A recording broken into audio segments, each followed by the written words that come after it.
What's up, guys? It is your boy Simone Fan 101, and today we are going to be reviewing Captain America Civil War. This is the start of Phase 3 in the Marvel Cinematic Universe. I already watched the film last night, and so that way I don't have to watch it this morning, which means I can spend more time watching films like Doctor Strange, Guardians 2, and hopefully Spider-Man Homecoming. Which would actually put me ahead of schedule, considering I get these from the library, and I'm under a time schedule, basically. Okay, so once again, this film was, well, much like Captain America the Winter Soldier, it was directed by the Russo brothers, Anthony and Joe. It is a follow-up to Captain America Winter Soldier in the fact that it is the third of the Captain America movies.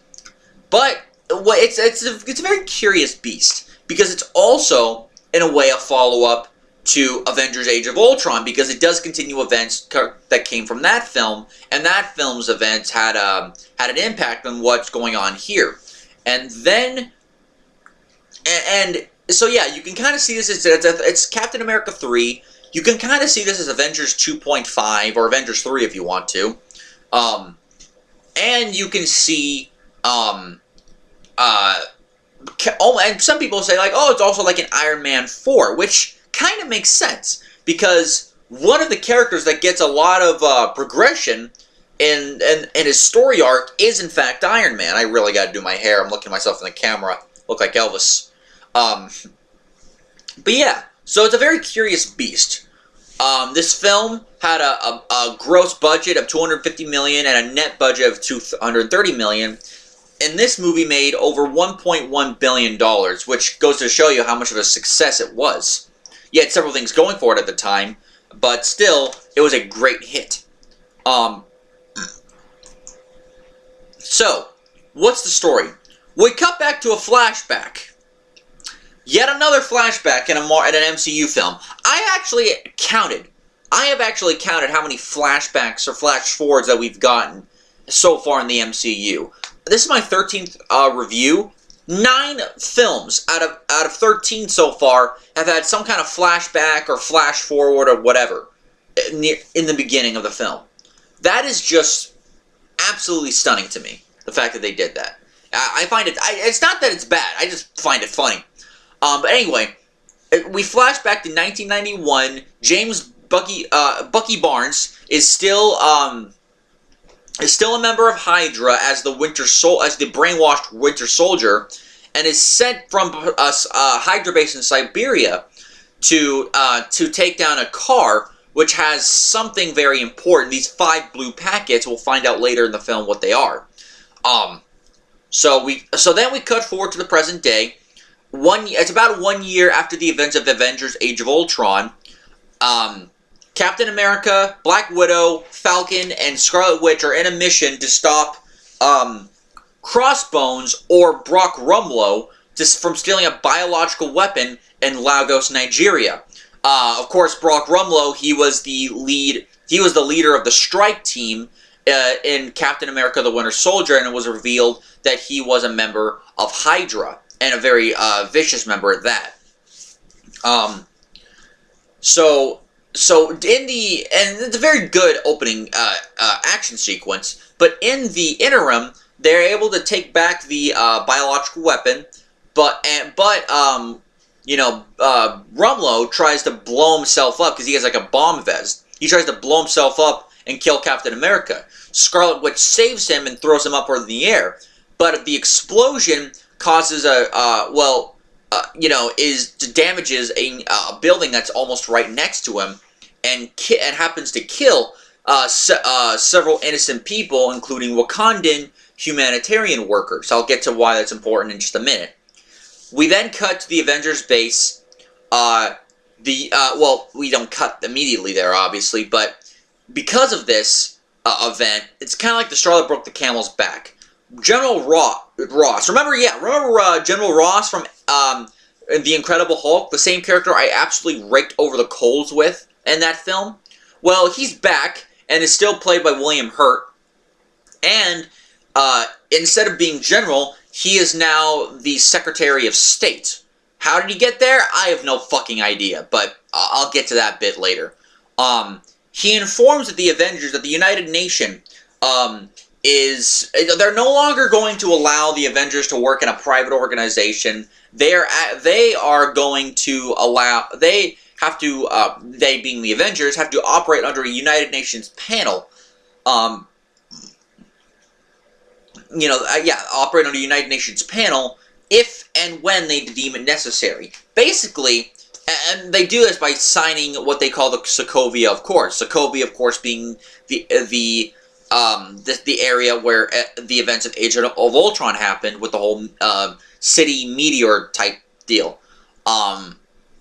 Now, basically, what this means is that the Avengers, even though they'll still be the Avengers, they basically have to relinquish all semblance of control over to the United Nations, and which obviously several members of the Avengers are not at all happy with. And of course, it leaves several people divided. Key example is Tony Stark, who earlier during one of his not press conferences, but during one of his speeches where he was giving kids grants and stuff, was confronted by a woman in a hallway whose son died in Sokovia, and she blames Tony Stark for quote-unquote murdering her son. Now on the one hand, you might say, that's a little bit harsh to blame Tony for it, but then again, she's a grieving mother, and grieving moms always say very, very harsh things. And secondly, Tony Stark was the one who built Ultron, so he also has a point in blame in all this, being that he was the one that built the guy in the first place. And on top of that, Stark now has a guilty conscience because of it. So he thinks the guy who usually is always against the government and is the one who always does his own thing, believes that he should sign with the Accords. Steve Rogers, in a curious bit of irony, who's always alongside the government, always wants to do what's in the government's best interest, in this case can't sign it because he sees what's going on here, and he sees that the United Nations could easily take control of the Avengers and could easily misuse them. Whether it's treating them like criminals, or even if the Avengers should be in one place, the United Nations won't allow them to go there, and they might send them somewhere else where they're not supposed to be, or they shouldn't be. It leaves it divided. As it's revealed a little bit later, Tony, James Rhodes, who of course is War Machine, and Vision all sign the Accords. Captain America and Falcon, they refuse to sign the Accords. Clint, who of course is Hawkeye, says he's retired, and Scarlet Witch does not sign the Accords, but not because she doesn't want to, but because she has no idea what to do. So she's basically just stuck at the compound, the Avengers compound, until something comes up. Meanwhile, some guy by the name of Zemo tracks down a former member of Hydra, who, as we actually saw in the very beginning of the movie, he was Bucky Barnes' basically Hydra handler, in terms of watching over him, kind of similar to what Alexander Pierce did for him in The Winter Soldier. He was tracked down, and Zemo wanted information out of him about December 16th, 1991, and apparently the old Hydra person was killed because he refused to give up the information to Zemo. And Zemo said, there are more bloodier methods I could do to get the information I want. I really don't want to do it, but he killed the guy anyway because he refused to give him the information. And hell, he's got no love lost for Hydra. So killing him was not a big deal to him. Cutting back to the Avengers, while they're discussing this, and even Black Widow signs the Accords because even though she told the Capitol Hill to basically kiss her ass a couple of years before in Captain America: The Winter Soldier, she thinks that they've made a lot of public mistakes, and that as long as they have, in her words, have one hand on the wheel, they can still steer. So that way, and in her eyes, staying together is more important than how they stayed together. Now during this entire conversation, Captain Rogers is sent a text saying that she's gone in her sleep. And it cuts immediately to London, where a funeral is taking place, and Steve is attending the funeral of Peggy Carter. Peggy Carter, who of course I mentioned, lived through all the events of the films and was alive during the time of Winter Soldier. She died the previous night. And obviously Steve is in mourning because he just lost one of the only people he had left. Which was Peggy and Bucky is in self-imposed exile, essentially. He's on the run. So, losing Peggy was obviously a big blow to him. Meanwhile, back at Vienna, where the Accords are taking place, I think Vienna's in Italy? No, Vienna's in Austria. A little link here, so I decided to look it up. Vienna's in Vienna, Austria, where the Accords are to be ratified. King T'Chaka, who of course is the king of Wakanda, meets with Black Widow. He's making a speech, but then a bomb goes off that kills several people, including King T'Chaka himself. And footage indicates that it's Bucky Barnes, but we don't know that for sure. And Captain America surely doesn't believe that Bucky did it. T'Challa, who of course is T'Chaka's son, and also spoke with Black Widow before the explosion, vows to kill Bucky Barnes at any cost. And thanks to Sharon Carter, and Sharon Carter, by the way, was Agent 13 in Winter Soldier and was revealed to be the niece of Peggy Carter at the funeral. She meets up with Steve and Sam Wilson, who of course is the Falcon, and thanks to Sharon being a member of the CIA, she tells Steve and Sam where Bucky actually is, which is in Bucharest. Where is it at? Bucharest, Romania. Hang on a second. So they go to try to get him out, but the authorities get there first. They fight their way out. Then a character by the name of Black Panther, who obviously we see the Black Panther for the first time, tries to kill Bucky. And after a long, really good chase scene, the authorities catch up to them along with War Machine, Captain America, Falcon, Bucky Barnes, and Black Panther, who's actually revealed to be the T'Challa. They're all arrested. They are sent to a place in Germany. I forget which city it was. I think it was in not Leipzig, basically like an embassy in Germany, and they are being kept there. Bucky is interrogated, but he's interrogated by Zemo, and Zemo takes a Hydra book which he stole from the Hydra handler earlier on, and using a set of words is able to basically revert Bucky Barnes back into the old Winter Soldier, and apparently off screen tells him about December 16th, 1991, which apparently was, and apparently wanted to know the location of the Hydra base in Siberia. Now Bucky escapes, fights off a lot of people. Steve Rogers basically captures him, but he's on the run along with Sam Wilson from the people who signed the Accords and the government.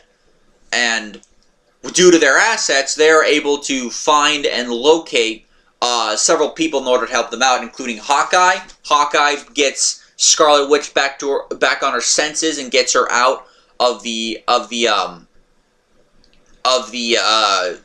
Avengers compound. Now, what the hell was she doing? She was basically being kept at the compound by the orders of Tony Stark and being watched over by Vision because she did not sign the Accords, and Stark was looking at her more of a was looking at it for more of a weapon of mass destruction's eyes, and not a person who's actually, compared to everyone else, is kind of a young kid. Then So obviously that causes Steve, who was about to sign in order to save Bucky from a worse fate, doesn't sign because some obviously shit in his eyes goes wrong. Now that they're on the run, Stark and the others also compose a team of people to try to find them. Obviously, they got Black Widow, they got Black Panther, they use War Machine, and they have Vision. And Tony Stark goes to Queens, New York, to find who else? Peter Parker, who of course is the Spider-Man. He gives him a new suit. They go to Leipzig Airport, which is where Steve and the others are at, and a big showdown comes between different factions of the Avengers sides, which causes Captain America and Bucky escape.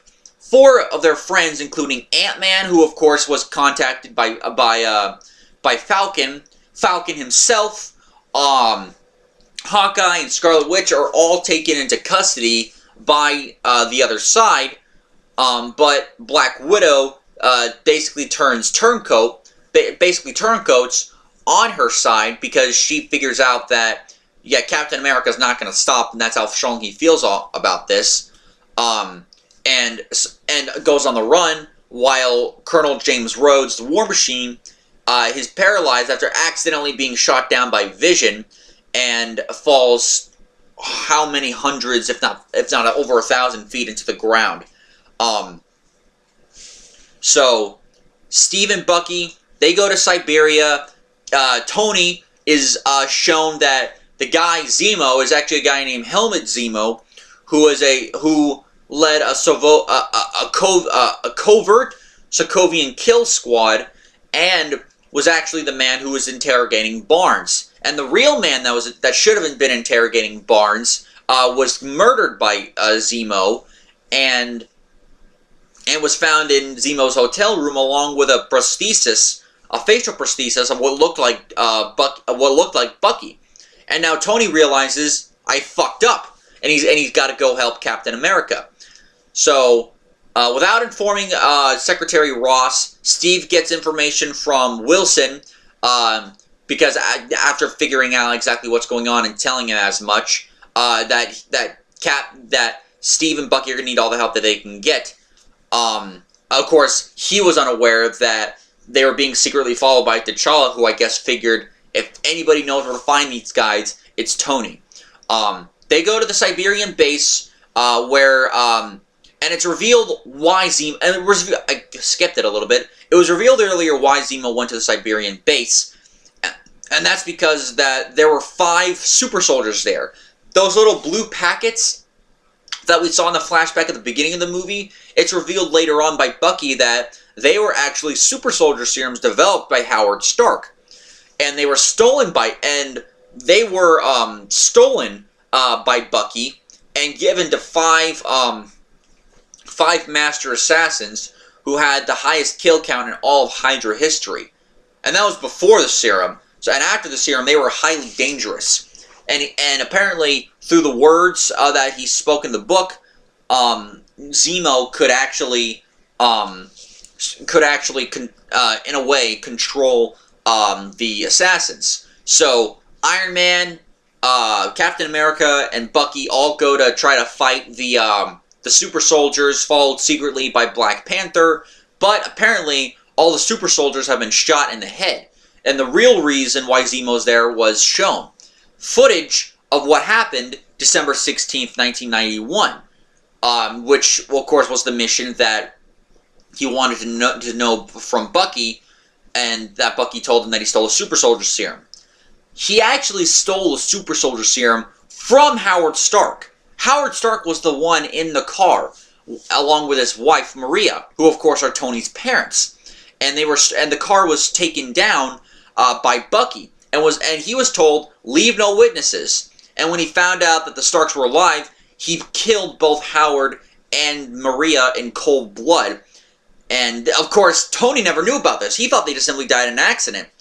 And as soon as Tony finds out that not only did Bucky kill the parents, but Steve had a very good idea about what happened to them and lied to Tony for the better part of 2 years about what happened to his parents.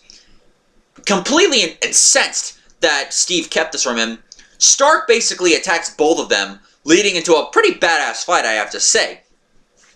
And that in which he tries to kill Bucky. It's not about disabling him. This is not about arresting him. No, he tries straight up, I'm gonna fucking murder you because you murdered my fucking parents. So yeah, there's that. And of course the battle escalates to the point where, thanks to the chest laser thing, he destroys Bucky's robotic arm.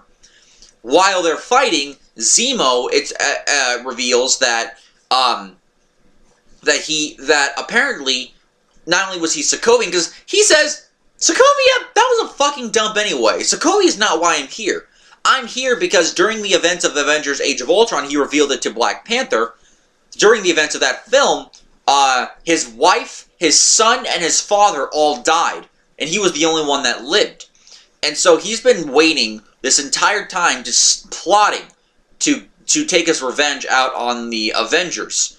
And who wants, of course... And of course, throughout the film, he's on his phone listening to a message from his wife, and as it's revealed, that those are voice messages that his wife left, because that's the only way he'll ever hear her voice. And thinking that, yeah, of course, his whole entire plan was not just to kill the Avengers. He wanted the Avengers to destroy themselves, to fracture them. And satisfied that he's done just that, he tries to commit suicide. But Black Panther, using his vibranium suit, is able to stop the bullet and has Zemo arrested. Cutting back to Captain America and Iron Man, Iron Man gets the upper hand in the fight, and right when he's about to put the final nail to the coffin in both Steve and Bucky, Bucky, who is still conscious after getting his robotic arm blown off, distracts Iron Man long enough for Captain America to destroy Tony's arc reactor. And of course, yeah, destroying Tony's arc reactor, and Tony can no longer use the suit and its powers and stuff, and flying and everything. Now, of course, like I said, Tony got the Tony got the surgery, so he no longer has to wear an arc reactor, only for the suit, only using it for suits. And so yeah, that's how the fight ends. And they leave, Steve and Bucky do, but not before leaving his shield behind, because, the shield was created by Howard Stark, and Tony reveals that to him, saying that he didn't deserve the shield. So, ending of the film, Tony, who, he provides Colonel Rhodes with basically leg braces, so that way he can train himself to walk again.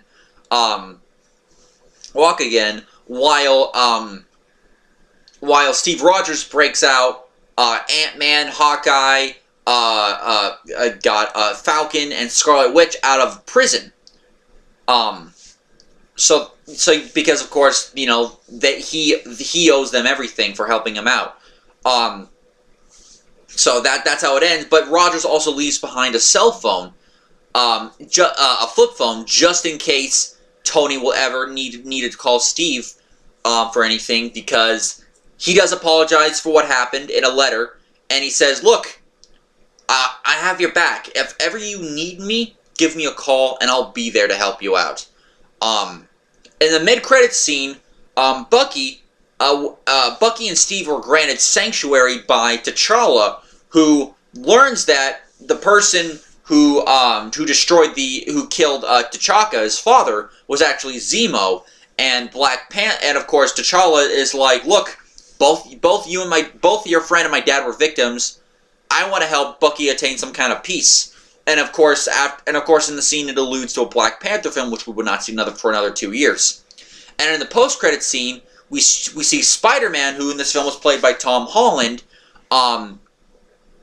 is shown web shooters that were built for him by Tony Stark, and has a Spider-Man symbol, again alluding to another film that would be Spider-Man: Homecoming.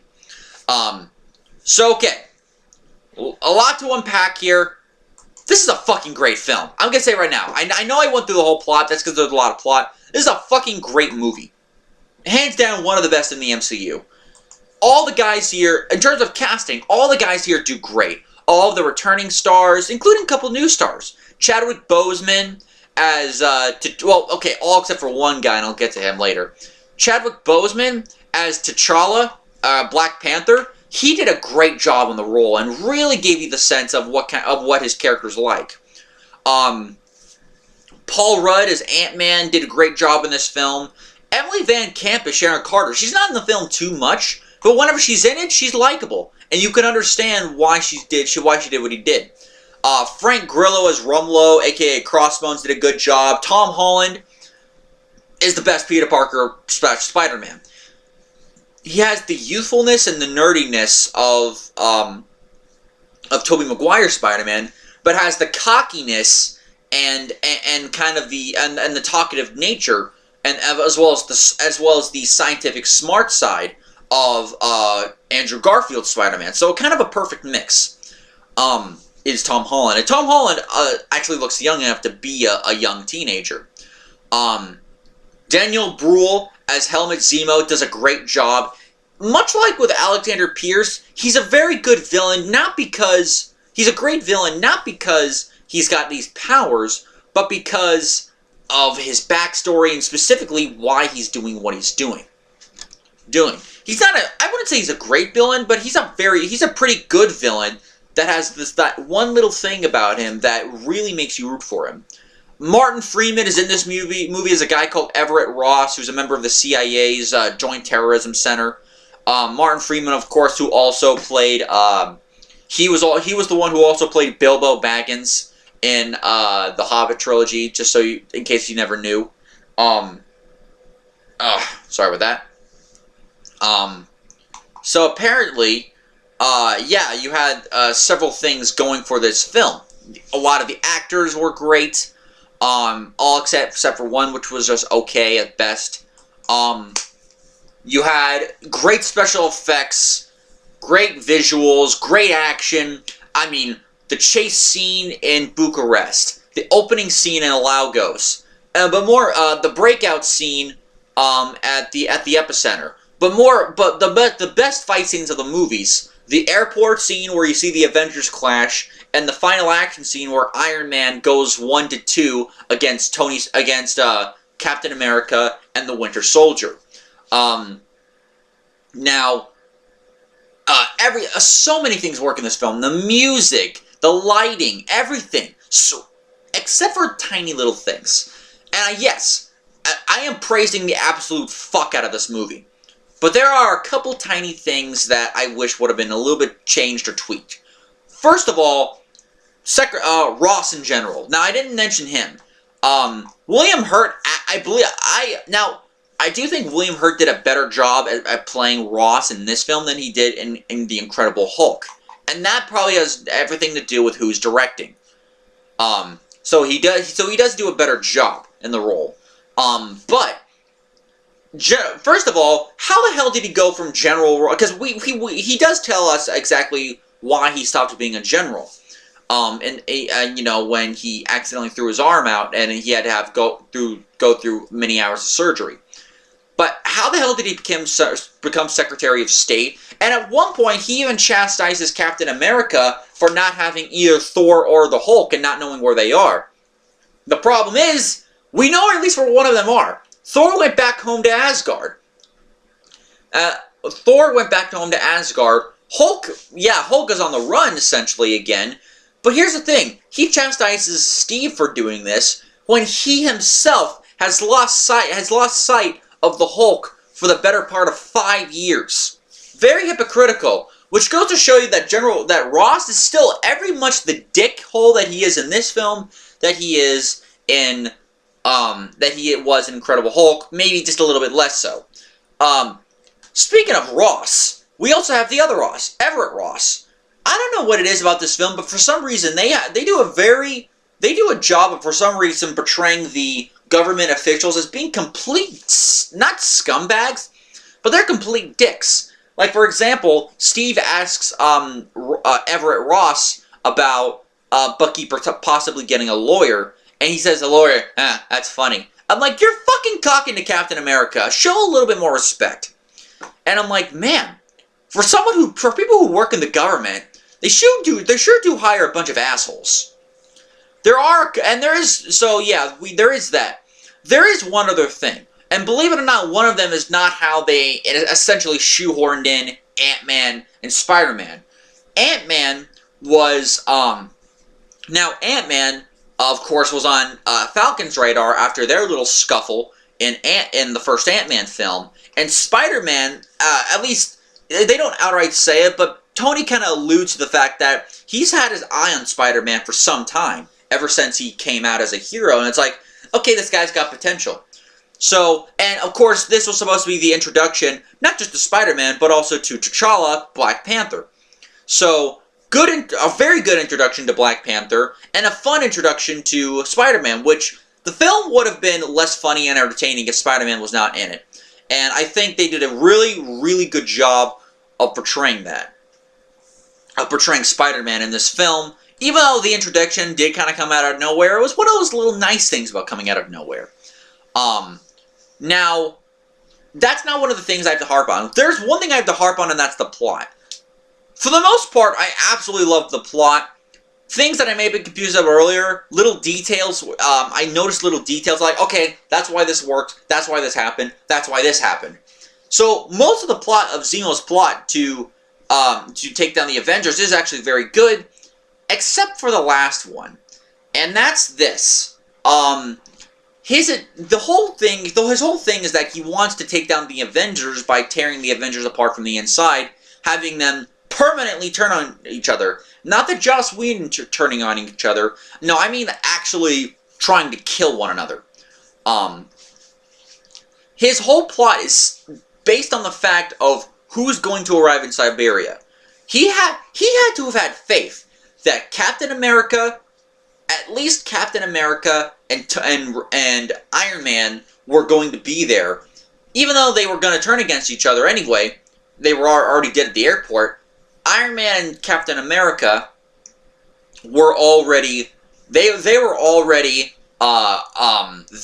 But of course, it's very coincidental that the reason why Zemo has to get this plot to succeed, it has everything to do with coincidence. It was let's face it, it was fucking coincidental that Iron Man, the Winter Soldier, and Captain America, three of the biggest party members that were involved in Zemo's reveal, they were the ones that ended up arriving there.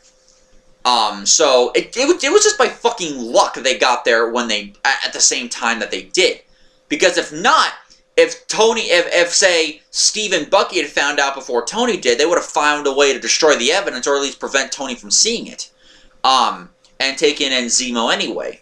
So, I mean, it is a little bit too coincidental. So there are a couple little things about it. Aside from that, this is a fucking great film. Another fantastic rendition from the Russo brothers, and I'm gonna give it a 10 out of 10. This is another 10 out of 10 film. Not so surprising, it's another Captain America film, and not so surprising is that it came from the Russos. So, with that being said, I give this film a 10 out of 10. I think Winter Soldier is just slightly better. Granted, Civil War has certain things about it that are better than Winter Soldier, but Winter Soldier has less flaws and is a more concise film, and also has some pretty amazing scenes. It's like giving one film a 99.9 and a 99.8. Civil War's the 0.8, Winter Soldier's the 0.9. It's just barely less than Winter Soldier, but look, that's just my opinion. With that being said, this is a 10 out of 10 film. Be well, stay safe, guys. I'll see you guys next time when I review Doctor Strange later today. Until next time, guys, peace.